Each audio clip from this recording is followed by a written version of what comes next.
Well, welcome out there to my program. Always a pleasure to be here. Always a pleasure to have you out there in the audience. I have two guests. Neither one has ever been on my program, and I'm glad that they are here to give you an overview of some sorts, I hope, and I'm sure, of what they call Question 2. Question 2 basically wants to lift the cap on charter schools in Massachusetts, which means, of course, that I guess if any group got together and they decided that they could put together a charter school, it would be allowed because of no limitation. However, my two guests are opposed to Question 2, and they're going to tell you the reason why they feel that a limitation on charter schools is better for the state school system and of course, the students. So, welcome, Rebecca Cusick. Yes, and Kurt. Ostrow, yes. Ostrow. I gave you names up there into the boot. So, well, give us a little background now. Where are you employed? I am the president of the Fall River Educators Association, so that's the teachers union. I represent about 800 teachers in the city of Fall River, as well as the school nurses. And the school nurses. Yes. How did they get into your group? They asked to join. No kidding. They did, yeah. Wow, is that something new? They recently joined. It was just last year that they came on board with us, and we're thrilled to have them. They serve an important role in our schools. And how many nurses do you have in the school system? About 21. 21. Does that mean that each school has a nurse? They should, yes. Each school should have their own nurse. Should, but do they? Well, sometimes nurses are out, or and I think there are floating nurses that maybe go to cover some of those. A few schools. Yes, they should have their own nurse. Yeah. Yeah, when I was going to school, there was a school nurse, and well, it was pretty important. At least you could go to someone in the school that supposedly knew something. So, and your position, you told me you're a school teacher in the Fall River school system at the 11th grade level. Is that at Durfee? And what do you teach? English. English. How long have you been a teacher? This is my second year. At Durfee? Anywhere. So the first year you weren't at Durfee? Yes, I was. Okay, yeah. So the second year at Durfee. Second year teaching, second year at Durfee. All right. And when you say second year, are you going into your second year? All right, so you decided to stay? Yep, I loved it. You loved it? Can't wait to go back. I just set up my classroom. How many students do you have in a class? It depends, between 25 and 30, and I'll have maybe 100 students at a time. At a time, but maybe you said 20 or 30 in a classroom. Now, how many classes do you have a day? I teach 3 classes a day. We have 5 periods. I teach 3 of them. And the 2 other periods? We have 1 prep period and then 1 period to plan with our colleagues in our department. Okay. So out of a school day, how much teaching time do you actually have? 72 times 3. All right. So my audience, I know a lot of mathematicians sitting out there. A 72-minute period? Yeah, each period is 72 minutes. That's kind of long, isn't it? Yeah. So in my English class, I teach the same group of about 26 kids for 72 minutes every day. Without a break? Well, I like to work in a break, but yeah, that's how the day is structured. Yeah. All right. So, president of the teachers union. How long have you been president? I just completed my 3rd year, and I'm entering my 4th. Wow, I guess they like you. Well, hopefully. She's the best. Did you have competition? No, no, I did not. All right, so you were what they call a shoo-in, or overwhelmingly? I guess you would say, yeah. We have annual elections, so yearly people can submit their names if they want to run for an officer's position. So Kurt's new to his position, but no, I had no. And what is your position? I'm vice president of communications. And in the school, in the union? In the union. And as, what do you do for communications? We just put together a newsletter.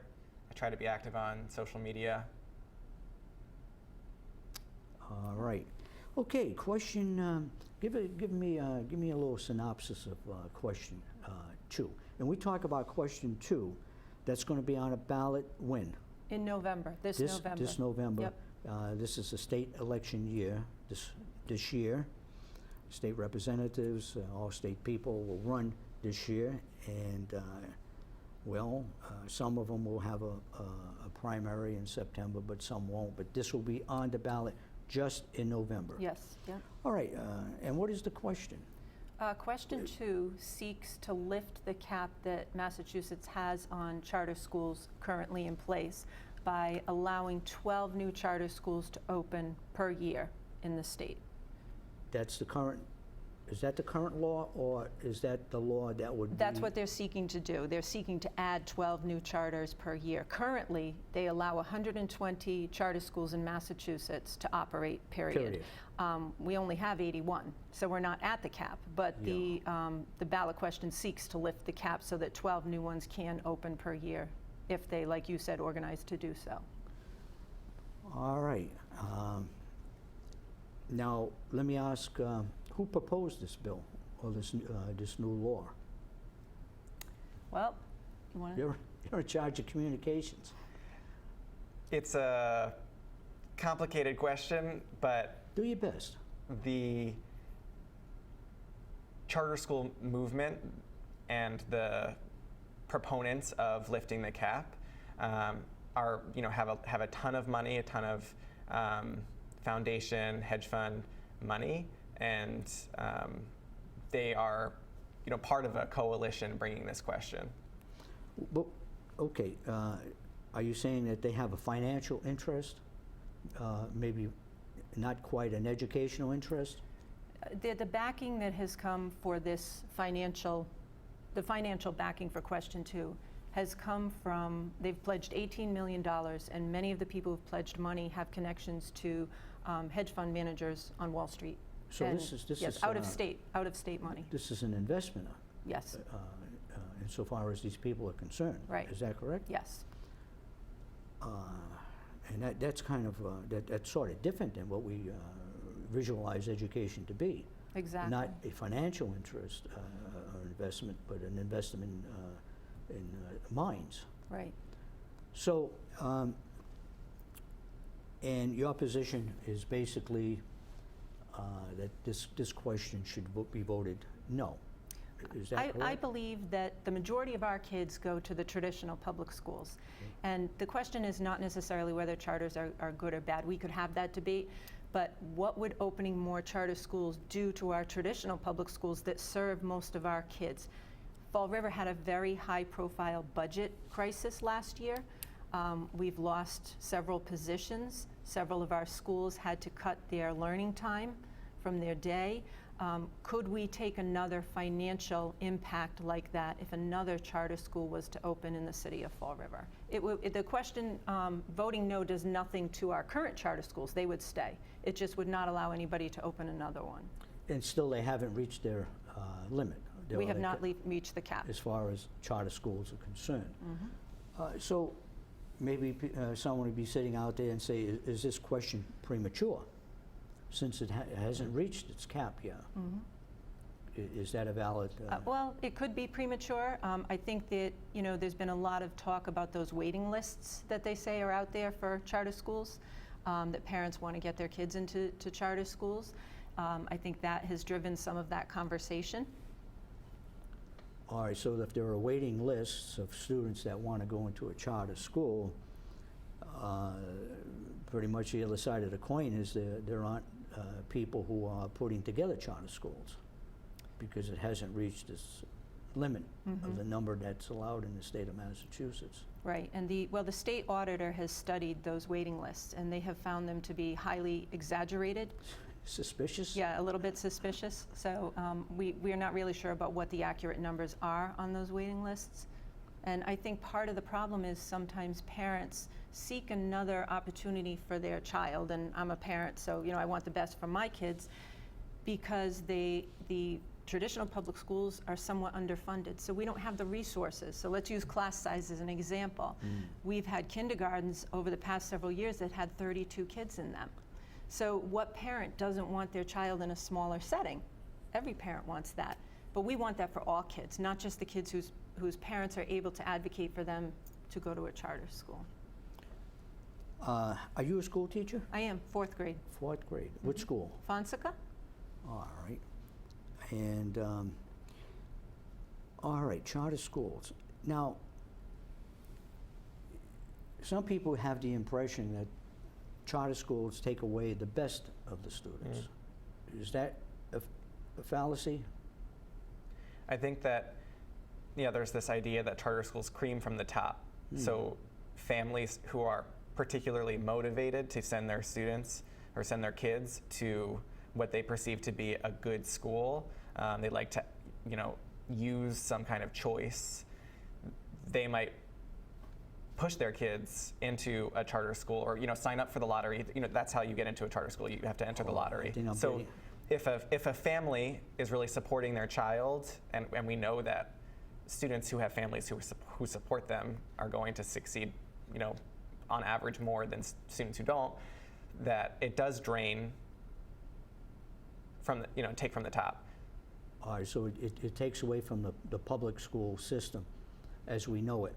I think that there's research that charter schools are wealthier and whiter than the populations that they serve, and also struggle to serve English language learners and students with special needs. So charter schools, the population of students at charter schools doesn't always represent the population that's being served by the traditional public school. But it's a lottery system. Any parent or parents can enter the lottery system, and basically, my understanding, when you say lottery, is people's names are picked out of a hat. Is that correct? Yeah, I think. So what's the unfairness of, just on that question alone, or what you just said, what's the unfairness there? So if you're serving a community with a lot of Spanish-speaking families and the information that goes out isn't in Spanish, then those families don't know to enroll their kid in the lottery, and then they end up in the traditional public school. And so the population at the charter school wouldn't represent the population in the city. Suppose the family is Portuguese, Same Cambodian. thing. Yeah. Same, yeah. Well, I mean, are they having a problem? What do you mean? Well, if they know of the charter school and they have to enter their child or apply, what seems to be the problem? Well, the charter schools typically don't have as many non-English speaking students of all of those backgrounds, whether it's Portuguese or Spanish speaking or Cambodian. They tend not to have as many. The demographics don't necessarily mirror the demographics of the district. Oh, I understand that, but I think someone sitting out there would say, well, everyone has a choice, so why aren't these parents just applying if they're, why don't they apply? I think it's a barrier. It's a difficult process to navigate. All right, so, and what you're saying is that's the reason charter schools seem to have a better level of students. It contributes to that. Yeah. All right. How many charter schools in the city of Fall River? We have 2. And those are? Atlantis and Argosy. Okay. Now Atlantis is eventually going to move. Oh, they're changing location, right? I did read about that in the paper. Yeah, they've got a new location. It's going to be off of well, actually not Dickinson, but Dickinson Street will go up to their new location. That won't be used as the access route, but Jefferson Street will. Are you familiar with Jefferson Street? Yeah, I off of am. Eastern Avenue, and it'll go into that old, what they call the old bleachery area. So they will be moving. And Odyssey, where is that? Argosy is the old Wixon Elementary School off of Plymouth Avenue. So it's on Hamlet Street, Oh, okay, Hamlet. All right. not far from the Candeas Fire Station, across down that street. And Whipple, Hamlet and Whipple in the south end. Okay. So They took that's- the building, it used to be Susan H. Wixon Elementary all right. School, and now it's Argosy. Any new plans for charter schools in the city of Fall River? Not that we've heard, no, and I don't even know as though all their seats are filled. I'm under the impression that they're still expanding. I know Argosy was adding a grade per year, and they haven't even reached their full level yet. Now, Atlantic, apparently going to have 600 to 700 students. They eventually plan to go to 8th grade, Okay. so they seem to be moving right along. I think the project is going to cost $40 million eventually. Well, so that has, okay, those are the two charter schools, and nothing else seems to be coming up behind those charter schools. How many schools are in the city of Fall River? We have 17 schools. 17, that's all. Yep. Well, we closed many of our neighborhood schools, and we Yeah. opened these really large schools and Yeah, monsters. consolidated. So we used to have, when I first started teaching, I think 32 buildings. Yeah, a lot of people feel that closing the neighborhood schools was a gigantic mistake.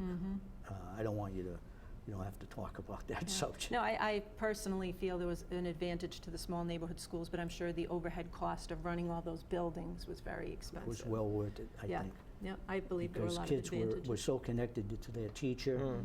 The parents were so connected to their teacher. Parents would wait for their children outside the school, as you know. Every day, yeah. Parking wasn't really much of a problem because a lot of the parents walked over to the school. There were neighborhood schools. They were?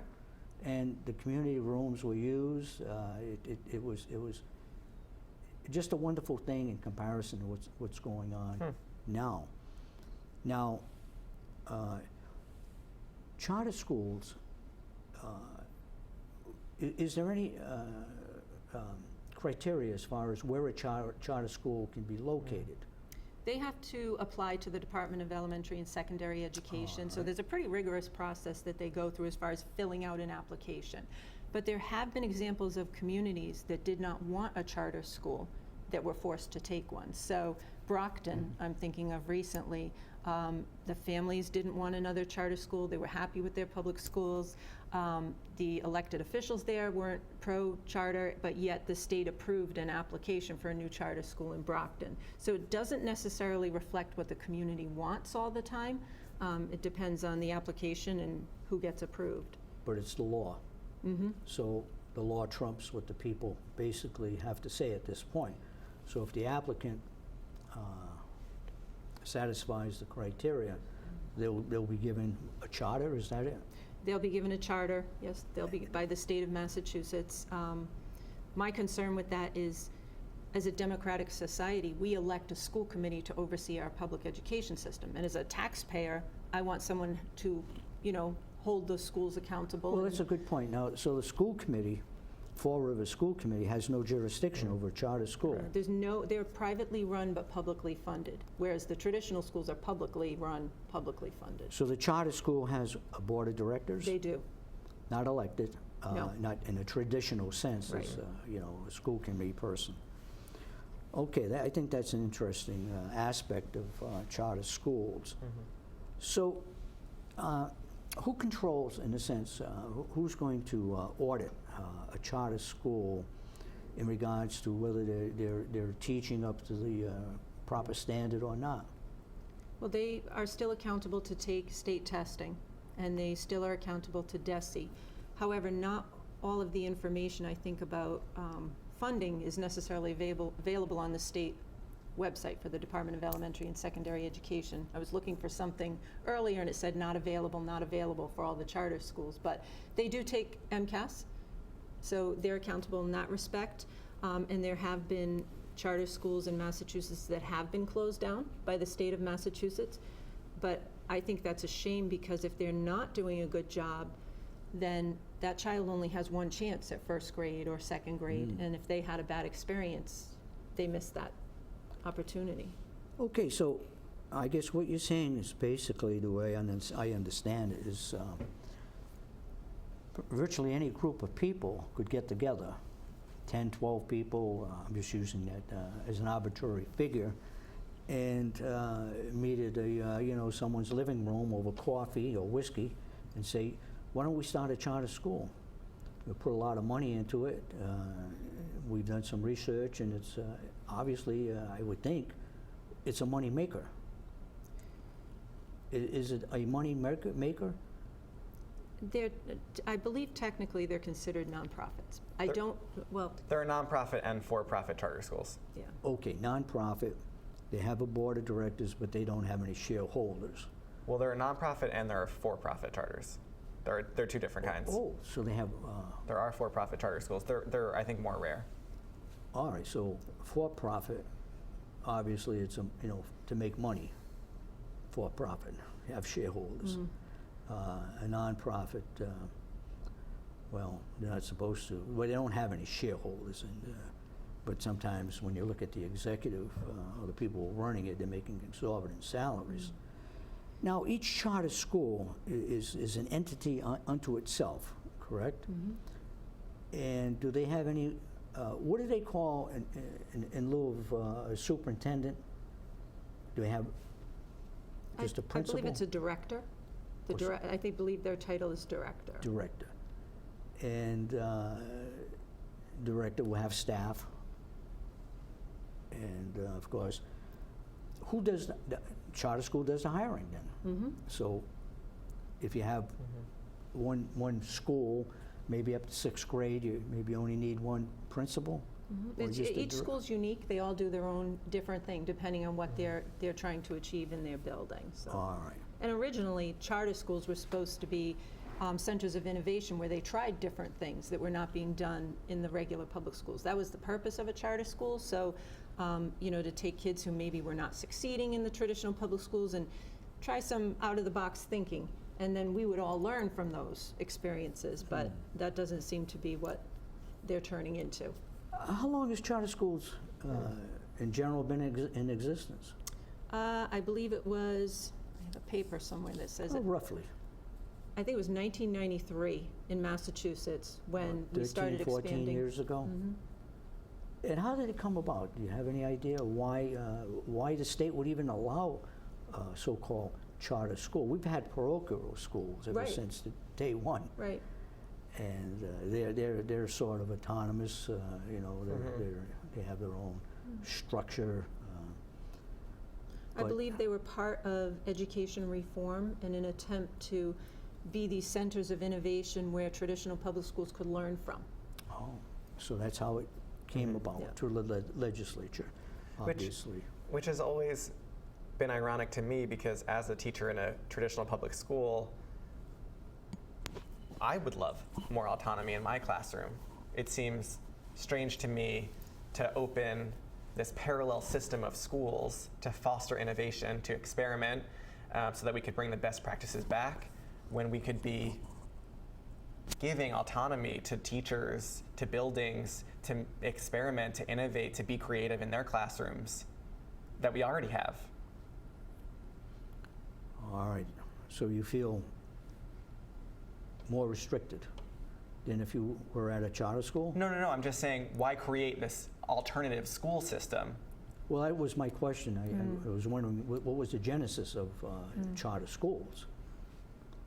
And it was to innovate, and I'm saying, I wish that we had innovated in the system. Well, the public schools have really been always innovative, I would think. I think so. I mean, we've done some The teachers are all of innovative different things. stripes in the sense that, some teachers are good, some are lousy, let's face it.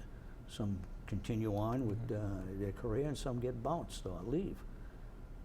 But they're you know more than I do about that. I'm not a teacher, but there have been some teachers, I'm sure, that came up with some great idea, and it was adopted by the system.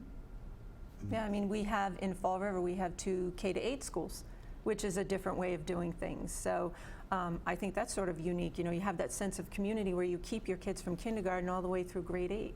I think that's different than the regular structure of the schools, and I think that's a great idea to try and see if it works. What's happened to the old Henry Lord? That is now the Henry Lord Community School, which is at one of those K-8 model schools. Okay, so that's back in operation. It is, yeah, but not as a middle school any longer. It Yeah. kept the name Henry Lord, but they reopened as a kindergarten through grade 8. Grade 8. That takes takes a little pressure off other schools. It helped with class size, especially our South End schools had the biggest class sizes for a while. You Yeah, had, that's where the biggest Laterno and population Green is. and Viveris, they had very high class sizes. And when Henry Lord opened, it was able to take some of the pressure off of some of those Do you think Belial should have remained and not sold off? I think we should have kept a few of our school buildings because as our population grows, right, we don't have any place now for those kids to Yeah, and that expand was in the to. deep south end.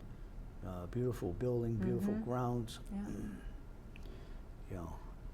So, we're getting down to the end of the program, and why don't you summarize some of the basic reasons why someone out there who's going to vote in September this year for the state election, but in November, when this is actually on the ballot, tell them why they should vote no. I believe they should vote no because Fall River lost $9.7 million to our charter schools last year, and we had an $8.5 million deficit in the traditional public schools between level services and what the city was obligated to provide. And funding is an important factor in success. Our kids need the resources available to them. And if we were to add more charter schools, that drain of funding would increase, and it would impact the majority of our kids who are in our public schools. And I also believe that we need public oversight in an elected body. I want a school committee to run my schools, to hold schools accountable to the taxpayer. As a citizen of Fall River, I feel strongly about that. Yep. I think that we need to rely on public education as the bedrock of our democracy and not privatize schools. I think students aren't widgets. We can't maximize efficiency or the bottom line in the same way that you can in a business if all we care about are the numbers that are the results of standardized tests. Then we aren't educating productive citizens, artists, creative thinkers. And I don't want a separate and unequal school system in the state of Massachusetts or across the country, because without strong public schools, we don't have a strong democracy. Okay, so, and I guess that's why you're here. This is one method of getting the word out, so to speak, about voting no on question number 2. So, very informative. I learned a lot. I hope my audience learned a lot. And if you have further questions, you can call my both guests or one of them. And what's the telephone? Do you have a? I do. I have an office phone. I can give that number. It's give a number, yeah. the FREA office, which is the Fall River Educators, 508-679-4392. And you Okay. can also visit the Save Our Public Schools website, which has a lot of information with statistics if you're looking for very specific information. Okay, so basically all I need to remember is the Fall River Office of Educators Yep. Association. And if you're looking for ways to get involved in the campaign, you could come door knock with us in neighborhoods. You could make phone calls or be active on social media, or have conversations with family and friends as we lead up to the November election. Okay, thank you very much, and maybe we'll have you back on. November's a little, well, it's getting here. Next month is September. It won't be long before November is here, and people will get out there to vote. So I hope you enjoyed the program. I did. I learned a lot. Thank you for watching, and I'll see you next time. Thanks.